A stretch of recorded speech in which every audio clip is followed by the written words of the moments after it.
Welcome to the Fintech Scaling Show. This podcast is sponsored by Scale Up Consulting, helping fintech startups accelerate customer acquisition and set up business operations to scale systematically.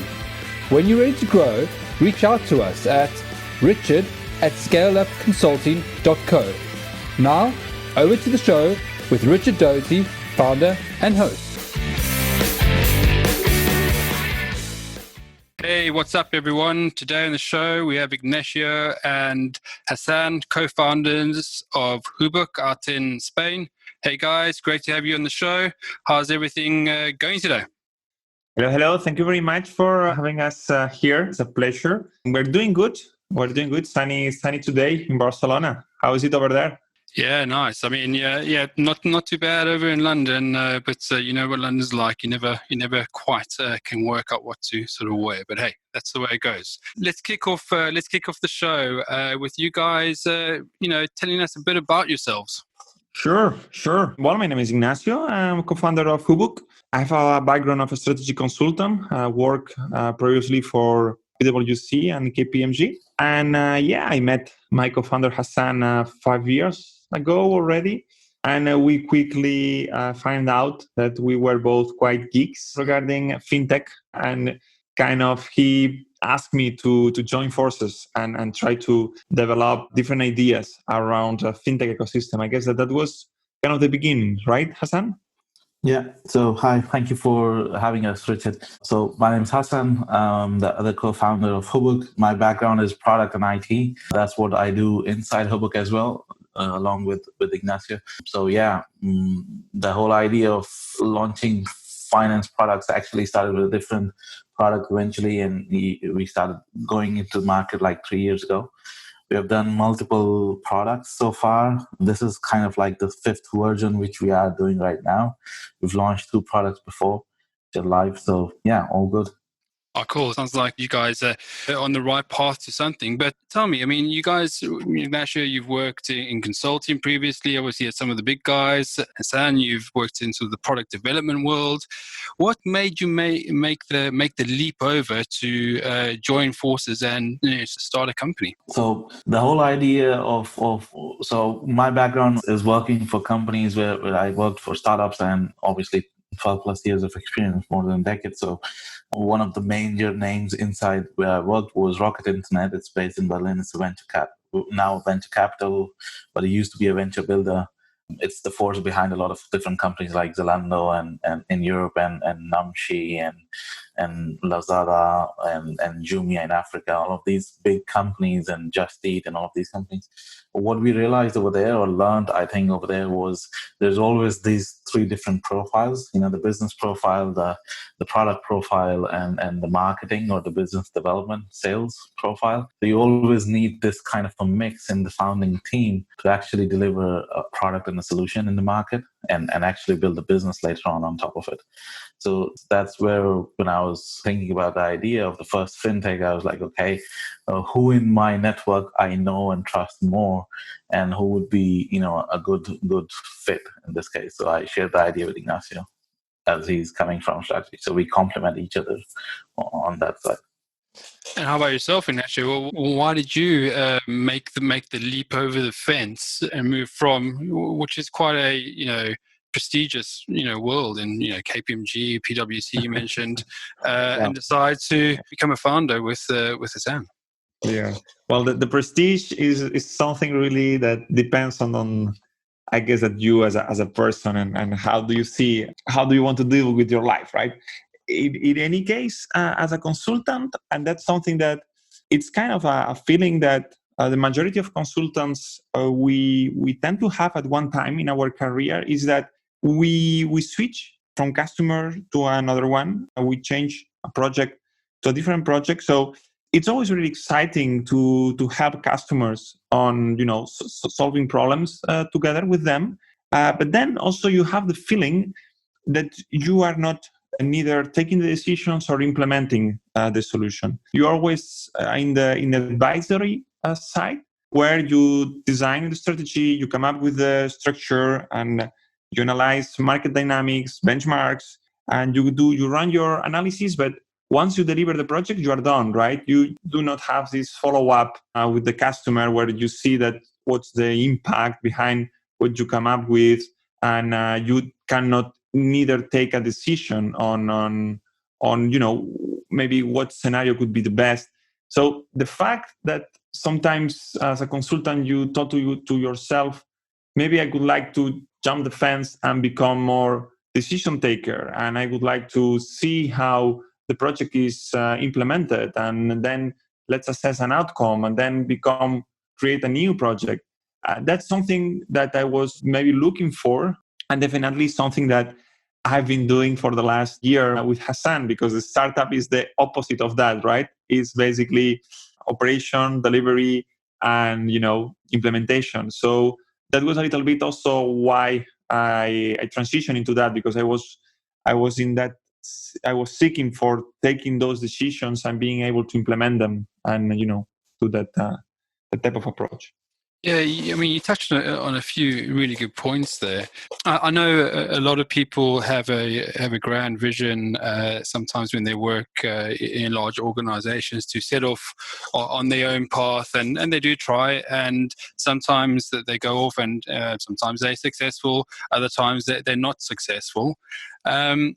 And when they're not successful, they decide to, go back to the corporate job, because, that's where maybe the easiest route, but that's where the familiarity is in getting another gig and another paycheck. You guys have obviously, to coin a phrase, struck gold and bludgeoning down a path of success. But what's been your secret to staying on that path and not getting the urge to jump back into that corporate environment?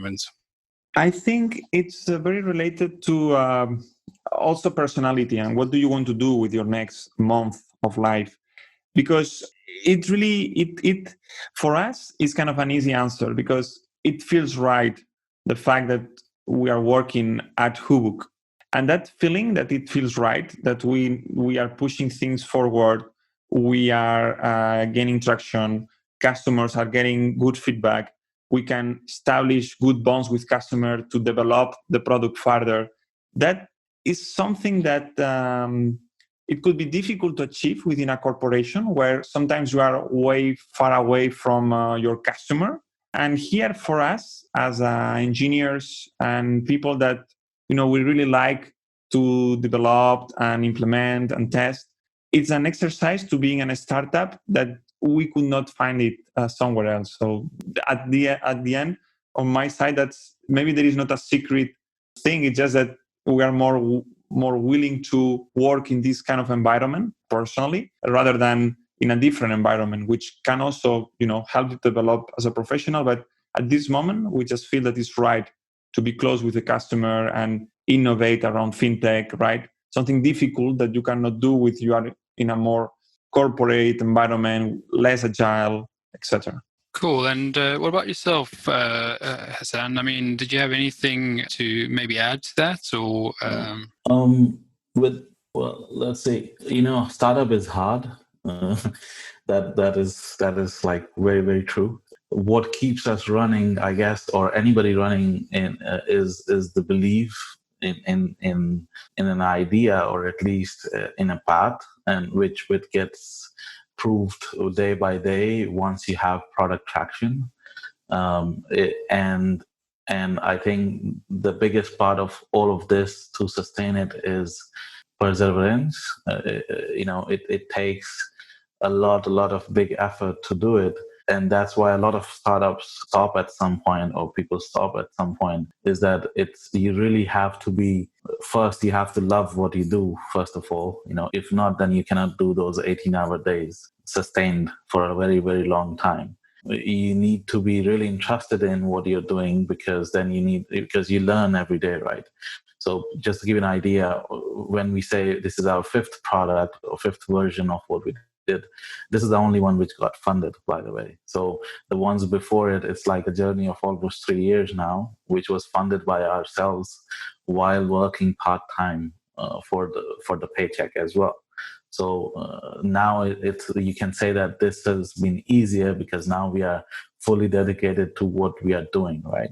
So it's really a thing of like, do you really love or to what you do, and you really believe in it to the stage that you'll be willing to do everything to make it happen, but also be willing to mold the idea, because the initial idea changes every time you go to market, as whatever you are thinking is not probably the solution, or it's not even a problem which you're trying to solve. So it's kind of like the trust game, and that's why you need to have a very, very strong team.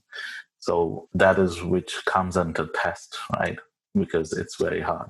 Yeah, I love the points that you've just rattled out there. I mean, maybe another one is go all in. A lot of my guests have mentioned over the last few weeks that if you don't go all in, then you're going to leave something on the side. Yeah. I mean, to be honest, you can say that, to go all in for us, for example, has been at some point where literally you can see that in next month, if you don't get anything out, like if you don't have revenue from somewhere, or you don't find a job for yourself, you literally have to pay your family and checks and all of those expenses from somewhere, and you're like literally at that point where you're like looking, either should we stop, or should we just go and find a job or something, or should we continue? And it's like you always have to try harder. Yeah, great determination from you guys. And tell me, obviously you've had previous experience working at different clients or corporates or different companies before you started HUBUC. How has those experiences helped you in this venture? Well, in my case, it has different dimensions, but first of all, the fact that as a consultant you work with different industries, you can be confronted to different business models, right?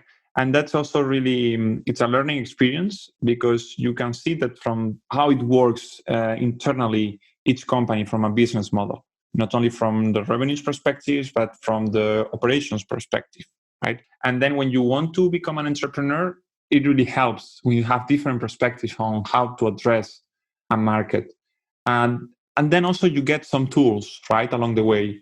You know how to perform quantitative analysis, you know how to perform benchmarking. You are a very fact and data-driven decision taker. So a little bit, just to summarize, it's a little bit key learnings that I'm bringing from the consulting world. So if you join that together with my background, so for example, how it helped me was, I started in data center as a systems administrator. So that is where you can say, okay, I can set up all of the infrastructure. Then you go into experiences on building e-commerces back in 2011-12. So I know how online acquiring and cards work, and relationships with on setting up those systems. Eventually you work in affiliate marketing and you're building systems like that. So you know how performance marketing works and digital marketing on a technical side, and campaign driven work works. And eventually if you work for Rocket Internet, you literally know one single rule, that is you always have to win. There's a fail fast, and you have to deliver in 90 days a working product into the market, and you should be selling on day 90. So, for example, whenever we have launched so far, all of our products have been 90 days. So our previous one as well, we launched the expense management tool with a card, MasterCard, and that was live on day 89. So it's I think, and after Rocket, working for like a consulting company in UK, which did digital transformation for oil and gas and Airbus kind of companies. It shows you how enterprise also works. So that's joining with Ignacio's strategy background. It really helps that we are a team who can do the build. We call it product heavy internally, that we are a product heavy team. So we mostly focus on product, but with data and strategy combined together. So that's really helpful. Yeah, I mean, some great insights there, and maybe let's start talking about HUBUC and the product.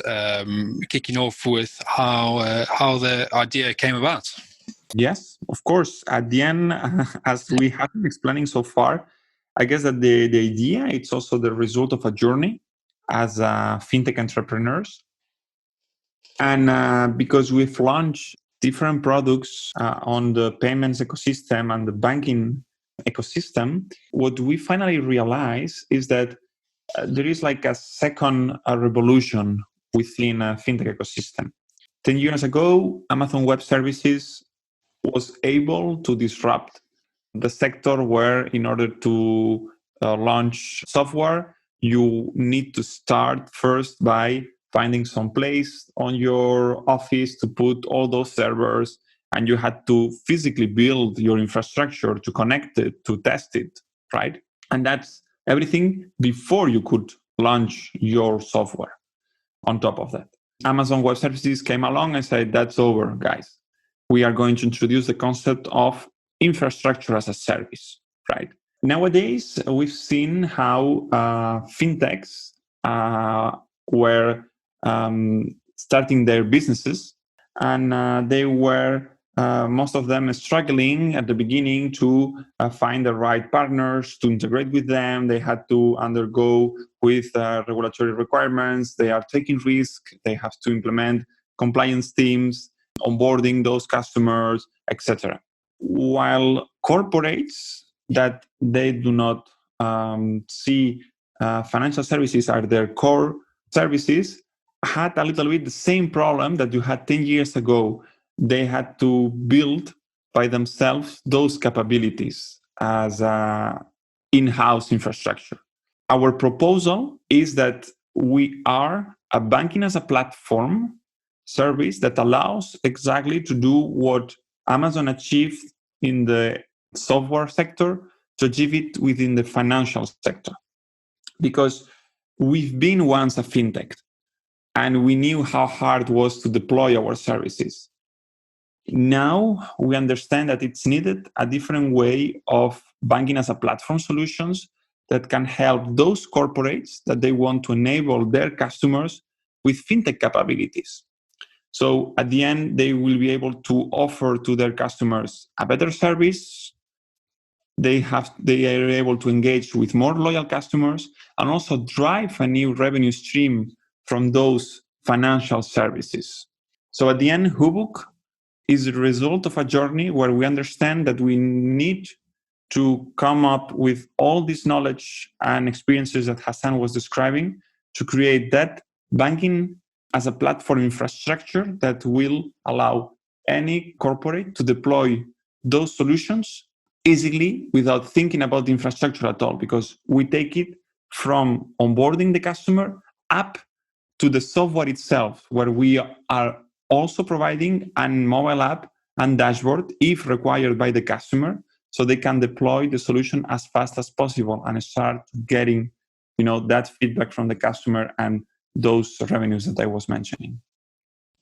Just to add on top of that, if you look behind in a little bit 5 years or 10 years ago, apart from AWS or Amazon Web Services, there's another big player called Shopify. And I remember building e-commerce sites and projects for a lot of customers back in the day in 2011-12.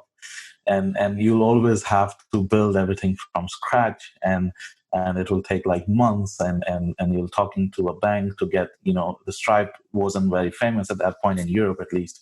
And you'll be looking for an online, card payment system to work with the bank and get paid through the cards online and acquiring them. And then Shopify came along, and now, as you can see, literally, if you have an idea, you can just put it out there. You don't even need technical knowledge, and it's like you're live in better half of an afternoon. You're on with a full e-commerce running, payments, everything running, and you can just go and test your idea. You test the hypothesis, and it really scales up. Even though now there are a lot of big clients using Shopify, that's the beauty of it, right? You don't have to take care of like development resources, all of that hassle. Just go out, a single unit of team or a group of product team can go out and test an idea. Or if you have an offline business, you can just start selling online. And you can see that in COVID-19 times recently, that there's been a big boost on converting everything which was selling offline physically to online. There's been a requirement. So it's similar to what we believe is going to happen. So nowadays you can see every fintech or every corporate who wants to embed, fintech features in their current offering, which is pretty much needed because literally it provides you the data and the insights on how your customer or your employees are working with your product, or your customers are handling your product.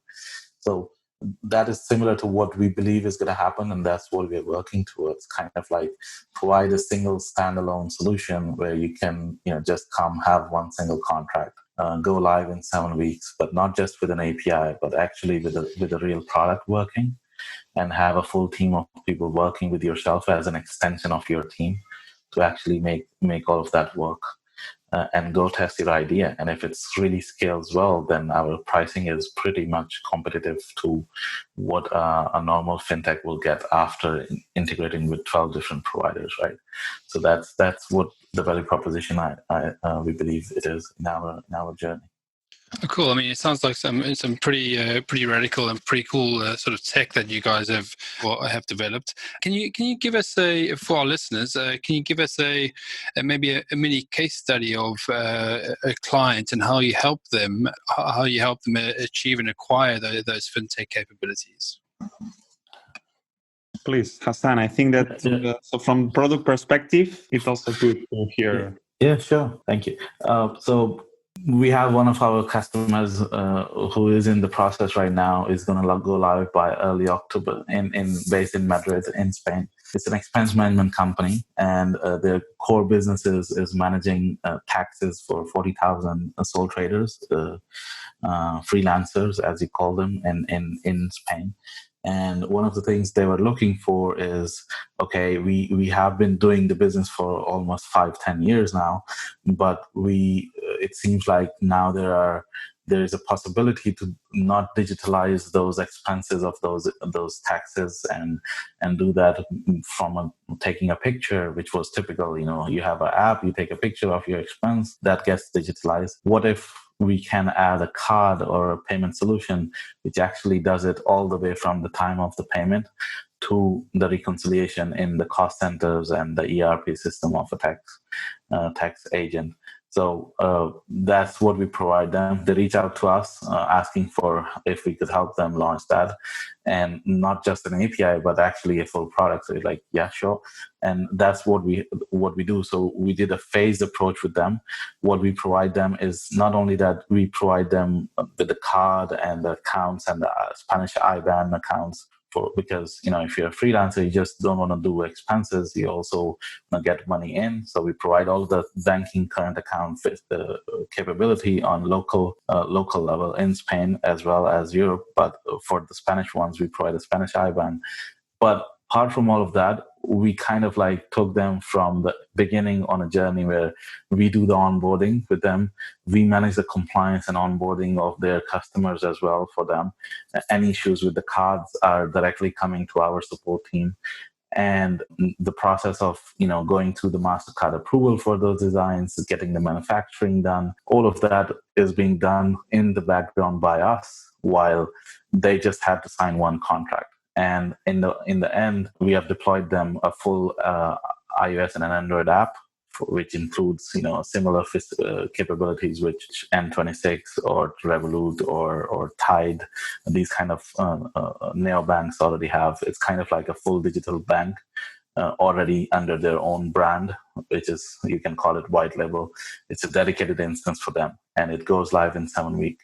So literally from the moment of signing the contract with us and going live, it will take them 7 weeks with the full product, not just a single API where they'll have to, learn and understand how compliance works, because that is one of the biggest things in fintech, which does not really scale well most of the time, is that you can build a product, you can go live, but once you start onboarding customers, you have to look into the KYC, the anti-money laundering, the different PEP checks, and all of those sanctions lists, and that's kind of like a continuous work stream, which we automated for them. So it's kind of like a managed fintech for them.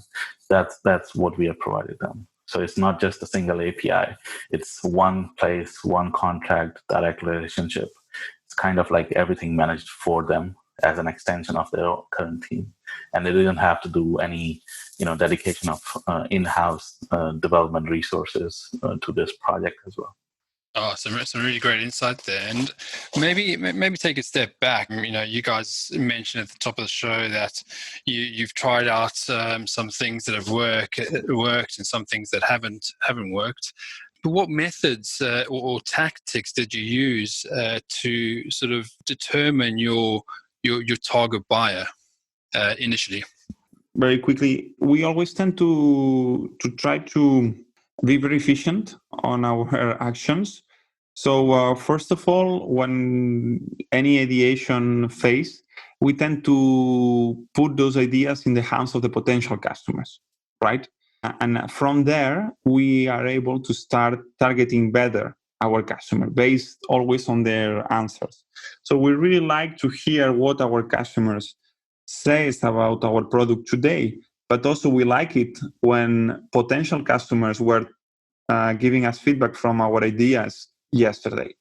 So that was for us a very important part of it. So some ideas, of course, they went through the interviews process. Then we come up with a really quickly MVP that we put on the hands of the customers. Then we receive again feedback.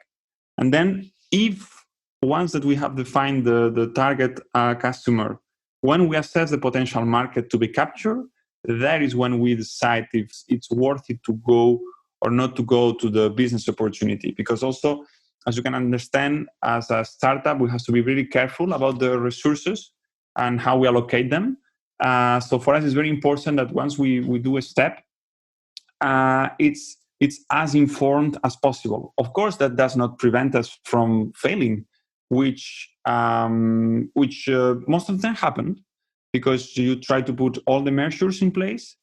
But at the end, when it comes to gaining traction, it comes other variables, right? Not only I am solving a problem, right, for a specific customer or target group that I have identified, but then we have to replicate that sales process. We have to become efficient on how we do online marketing. And then is when also it's a critical part of the proof of concept methodology, where again, we try to do this testing methodology that if we are not convinced again from the result we get, for us, we prefer to just put aside an idea that can be a successful idea, but we are not sure, rather than burn those resources and not be able to pivot, which we tend to do, right? Because at the end, a pivot we have always seen it like we add on top of our experience and of our customers' feedback a different approach from a similar idea, or we take a previous pivot and then we merge it with a different concept. And that's how we finally got into this banking as a platform, right, infrastructure, because it was the natural result of a previous go-to-market products. I don't know if it makes sense, or maybe I got too long on my answer there. No, makes complete sense. Yeah, and Hasan, I mean, I know you had something to say as well. I think it's simple. You have to fail fast, and you always you can say that okay, you only have to win once, right? So the fail fast thing comes from moving to an idea and not just doing it on an Excel sheet or on a presentation deck, but actually putting the product or the solution into the market and into the hands of the customers, or at least the prospect, and get some early feedback. And you realize that, as Steve Jobs used to say, you move forward doing things and you can only see the dots connecting backwards. So that's what has happened so far. To be honest and very transparent, we launched an initial idea, which was a very different thing, like high frequency trading system on a crypto market. Didn't work out. It seemed like a good idea from a tech point of view. but I guess there was not a lot of market for it. Moving forward, like, okay, let's try something different. Why not democratize, crypto and MasterCard and put an asset actually as a pair to the to euro and dollar, and nobody wanted to work in Europe with us from the banking point of view, because that is in 2017. None of the banks was interested in working with crypto. It is still very hard to work with crypto projects because of the unregulated status, right? We went outside Europe. We went to a country called Bahrain, right next to UAE, and it was the regulator. We worked with the regulator there. Why we went over there? Because it's one of the first regulators to actually regulate crypto and that kind of digital assets. And what we realized over there was actually what we wanted to build. We still needed the infrastructure behind it, which was there was no PSPs or payment service providers like you have in Europe and US nowadays. None of the banks wanted to work with startups. Every bank wanted to do their own spin-off as a startup of themselves and keep the share of the market. So it wasn't really open. We came back to Spain. All of this was funded by ourselves. We launched different QR payments app because we didn't have the money to actually set up a 100,000 euro a MasterCard or a Visa bin to actually do the product. We built a QR-based app, which was free, took inspiration from WeChat and Alipay. Apparently realized, okay, in Spain, and Europe actually, people are used to paying with NFC touch and contactless cards and iWatches and iPhone nowadays, instead of paying with scanning QR codes like in China or Asia or Africa. And that's where we had to still, yet again, okay, it seems like, expense management is something we can do because we are consultants, have issues of our own. Why not, try and do that? And eventually that is kind of like the journey which we built the expense management tool. That's where we realized the whole banking as a service kind of thing, what everybody talks about nowadays, is kind of broken. And we've seen a recent example of Wirecard going really, really wrong in that case. So that's where we are like, okay, it seems like everybody wants to do fintech, then let's build something which enables everybody to do it. And that's what you can see what happened in travel as well. Nowadays you just go to booking.com and get the best deal, or you go to Skyscanner, you get the best deal. That's what we're looking for. So we work with the best providers in HUBUC. So for example, our processor is done by Marqeta. It's used by Uber and Square. We work with a bin issuer which provides access to local banks in Spain, UK, and France. So we work with a card manufacturer which works for the biggest banks in Europe. It's kind of like we choose the best pieces, and what we're trying to do is what we have learned so far by building all of these solutions all the way, right? So we are kind of like, you can say, still, we always believe that we are learners. There's always something new to learn, but the journey gives you the experience and you see how it changes. Yeah, some valuable insight there. And listen, guys, I mean, you've obviously gone through a really insightful and really interesting journey. But when you knew that HUBUC was, the product was, the market wanted the product, as you've just mentioned, how did you then start creating product awareness? And how has this evolved over maybe the months or years since you first sort of knew that there was a market need? In a sector where we cannot call it a mass sector, even though our cards can get, in the hands of thousands of customers, at the end, we are a B2B2B or a B2B2C company, right? So our customers, the number of them is not what we can call it a massive market. So to create product awareness there, it's a little bit, it's different than just approaching a B2C or a B2B product, right? So from the beginning, it was very clear for us that the word of mouth was an important thing in a sector where there are not that much number of players. Reputation was very important. So we work on those two axes. First of all, when it comes to word of mouth, we are very attentive to our customer service. So we always tend to say that we do not onboard a customer if we are not sure that we'll be able to serve them with our best of our capabilities and in a really personalized way. Because at the end, that's what our customer seeks. During the sales process, they seek us a consulting service where we help them to figure it out the best use case for their bank accounts, cards, PSD2 capabilities. Okay. But then the customer services also reflects that process where we're still working with our customer to understand how they can maximize their banking product, how they can get to more customers, how they can optimize how the cards are used, right? So this is very important for us to create this awareness of the product, that this is not just about the product, but it's about how you use it and how you can maximize your services and your revenues from it. And the second part was reputation. We quickly saw how within the market we have different players, and most of them, they are related to what we call card as a service solutions. So they are poor players that they are going to issue you a card, and most of them are prepaid cards. When it comes to sell these to big corporations, there is a huge problem, which is trust. Where is my money here, right? How we solved that? We are not a card as a service. We are a banking as a platform. It means that we partner with local banks, so we can always attach to our cards local IBANs. It means that the money of a corporation that puts into our cards will be always held by a tier 1 bank within its own country.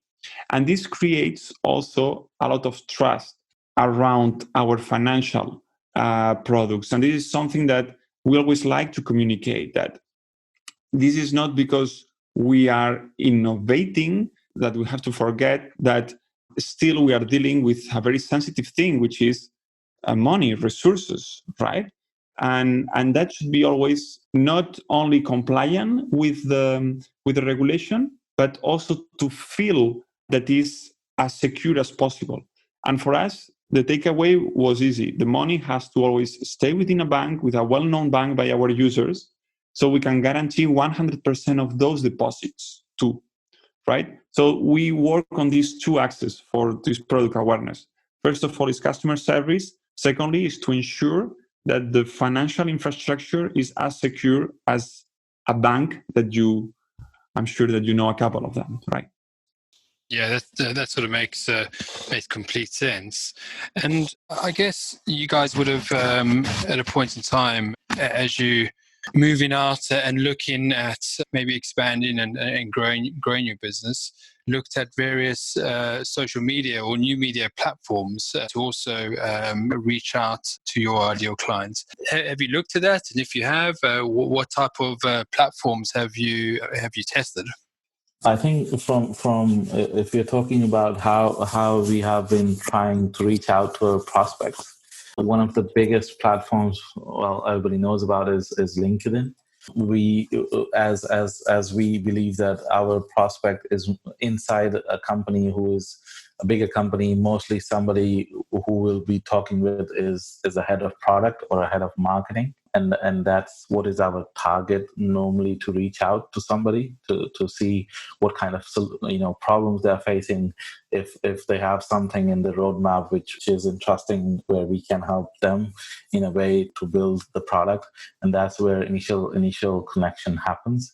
So we are pretty much focused on LinkedIn, and with regards to other acquiring places or networks would be the Google platform search base, because you have that intent of people searching for actually a solution. So there is an intent, an act of intent of actually trying to solve a problem. So that those would be the two main go to places, I think, where we focus on. That would be because obviously you can do Instagram and Facebook or Twitter, but for us as a B2B, especially enterprise focused company, LinkedIn and search are really beneficial. I think that's what has worked so far. Yeah. And if we would like to find also the best of the two worlds, of the online and offline, there are also local communities of companies, fintechs, that the fact that when HUBUC can be present there, when we can handle or organize events for those communities, also helps a lot to connect with a highly potential customer, and also helps to interact with them right directly. So we are a company that we see ourselves really close to our customers, and those kind of local communities help us a lot to organize events and create awareness about how we can innovate together. So this is also a way that we use platforms to get our message out there. Yeah, and those are two, a few good points. I mean, LinkedIn is definitely the sort of the go-to right now from a B2B perspective. And then on the sales side of things, I mean, what challenges are you facing or have you faced with respect to your sales pipeline? Obviously, why I'm asking this, we're just coming in, we're in the midst of a pandemic, so it'll be interesting to see if there are sales pipeline challenges, or if you're over a hump, how have you got over that hump? Here, we have two aspects. Well, first of all, demand has increased. And this is our perception, because companies that they were seeking to embed fintech capabilities within their products and services, COVID situation made them to boost that roadmap. Why? Because maybe they had time to be more focused within product, because their pipelines have been, kind of decreasing. And now they want to get out of this situation with stronger competitive advantage, with a new proposition, with a new initiative. So we are feeling that this demand for embedding finance has been increasing in the last month. The challenge that we find out while we are working with our prospects through the sales process is trust. Because everyone knows Deutsche Bank, Barclays, BBVA, VNP. But when it comes to explain to them that they can launch the same debit card with an IBAN capability, then the question comes, how is that possible that you can act as a white label bank, without being a traditional bank?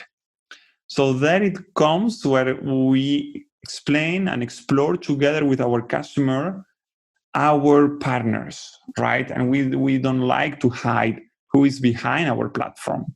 Because when we mention that our processor is Marqeta, which works with Uber and Klarna and N26 and Square, when we mention that the funds are held, as I mentioned it, with local banks, which each of our customers, if we are talking to a customer in France, we can even make a presentation with the banking partner that is going to hold the funds.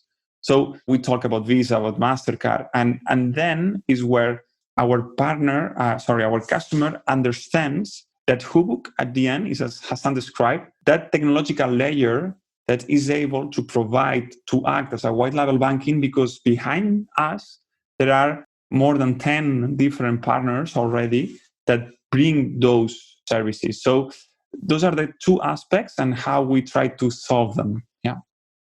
Yeah, makes complete sense. It's always good to have trusted partners, obviously, especially in sort of the financial services sector, which, as you mentioned a few times, trust and sort of customer service is at the forefront of all customers' minds. Hasan, did you have anything to add to that from your side of things? No, I think Ignacio already mentioned. So as you already said as well, in banking and money in general, finance business, it's all about trust and compliance, and that comes with the brand names which have been there for hundreds of years already. So the banks we work with are local. The client knows that the funds are not going to leave the country, and they're backed by a bank guarantee, and everything is compliant. That solves the trust issue and the compliance issue. We do have what you can say a longer sales cycle, as you probably imagine. For us, it's not about you just go to a website and you buy something. It's more about solution-driven approach. So it's not about just giving an API. It's about having a meeting with the client to understand what the problems they are having, how they have tried to solve them before, how much harder that solution has been for them, the one which they applied earlier, if they've applied any, and how big is the problem for them.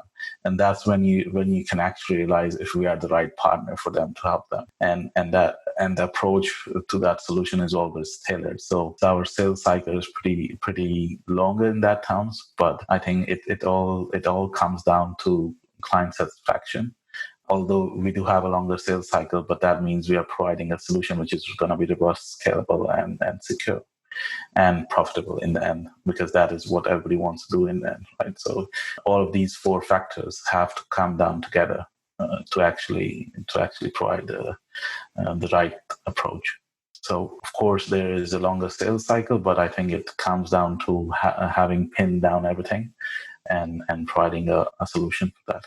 I think you just touched on a very important point there, and that is providing a solution that solves your customers' problems, not just providing a solution out the box. And I think if sales cycles tend to be a bit longer because of that, well, at the back end you get happy customers, and obviously maybe a longer sort of customer life cycle. So I think that's a really, really great way of looking at it from a sales perspective.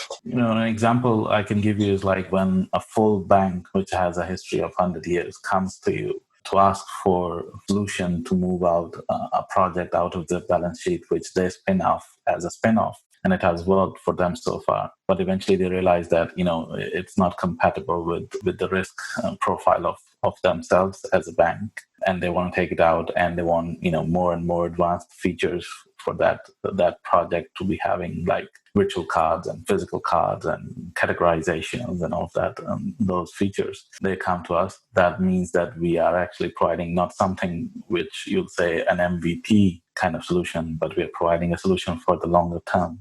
So of course, everything has some pros and cons, right? So if you want to provide satisfaction and longer term relationship and a good secure solution and robust and scalable one, then the sales cycle has, you cannot, I'll say not a sales cycle, but actually the full, from the moment we have the first touch point to going live and then maintenance, it's kind of like a journey together. And that's what we hope for, that every customer will have at least for 5 to 10 years at least with us. So that's what we look at. Cool. Makes complete sense. Okay, guys. So tell me, I mean, it sounds like you're doing some really great stuff. You must have some growth plans over the next 6 to 12 months. What are those, and how are you going to achieve them? Yeah, go ahead, Hasan. Yeah. So most of us at HUBUC, we are looking for the next stage, which is where we, as I mentioned earlier, I think we are product heavy team. So we look forward to having more, what you can say, a headcount, increase the team size. Why would we do that is because, we want to provide the same SLA or service level, which we agreed with customers. And that also is needed because you'll probably see that we are a small team so far. We are only 13 people right now. But when you work with enterprises, there is, apart from the compliance and the trust factor of working with bigger partners, there is also always a question about, how robust as a company or as a team you are, because it provides kind of like nobody's gone wrong with buying from IBM kind of situation. So enterprise level sales means need to have kind of like a structure, and that's what we're looking for. So we look forward to have, although we are EBITDA positive on our current cycle of sales and revenues, we do look forward for another funding round, which we're looking by the end of this year, which will help us, increase that team size to provide more high-level SLA for our customers. And also, we have recently opened a satellite office in Amsterdam, another one in Berlin. So we are kind of looking forward to providing a local support in each country we operate in Europe. So that's kind of like the next level growth where we are looking forward to. Oh, that's pretty cool and exciting times, no doubt.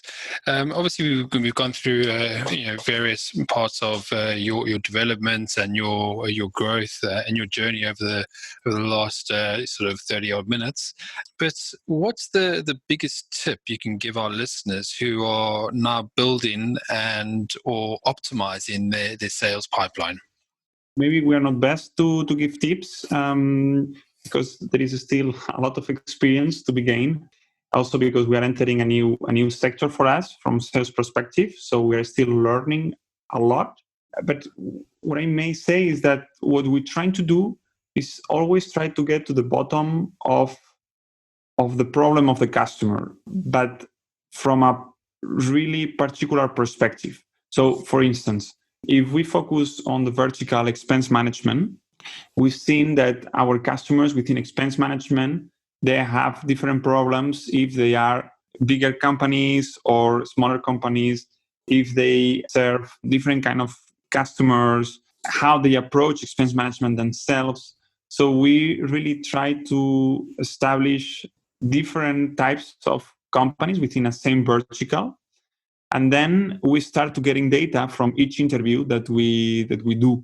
Okay, it's kind of obvious, but once we can leverage enough volume of interviews, we can start to identify some parallels, some common threads among those that convert the best and those who bring more revenue, right?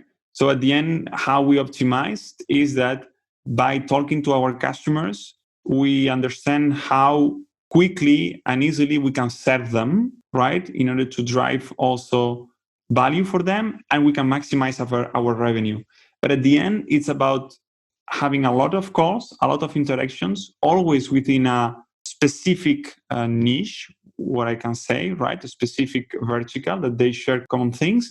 And from there, just try to, do some carve out on the data and analyze it further to find those common things. It's not easy to optimize, but at the end, is that kind of exercise that we try to do, right? So next time that when we address a customer, for instance, let me explain you one case that happened this morning.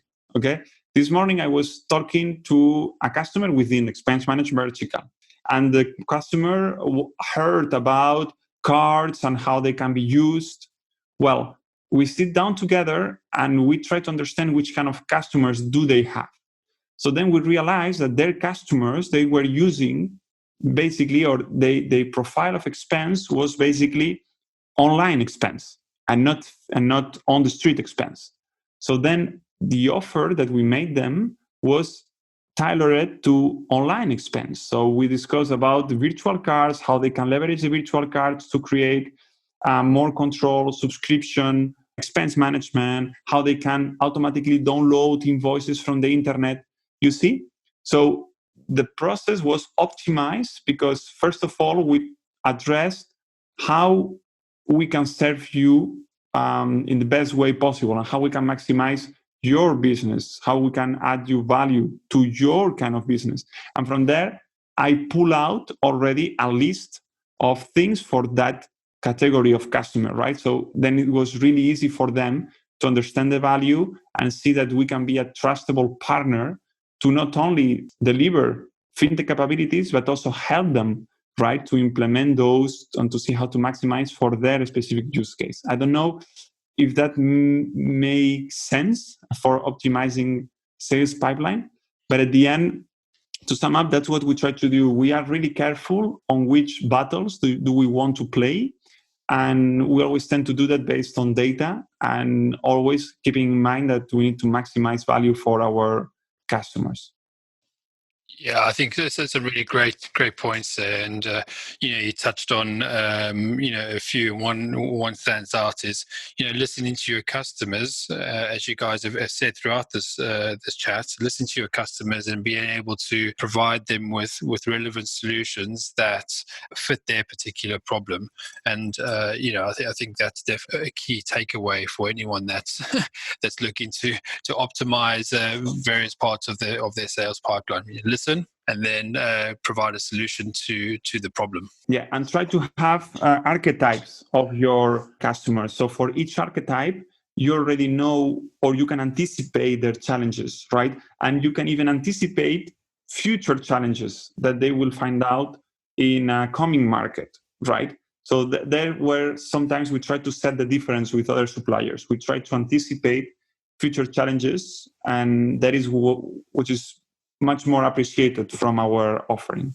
Yeah, makes complete sense. Listen, it's been really, really great chatting to you guys. But before we finish the show, how can people find and connect with you guys and your business? How they can find us? Well, they can find us on a website on HUBUC.com, HUBUC.com.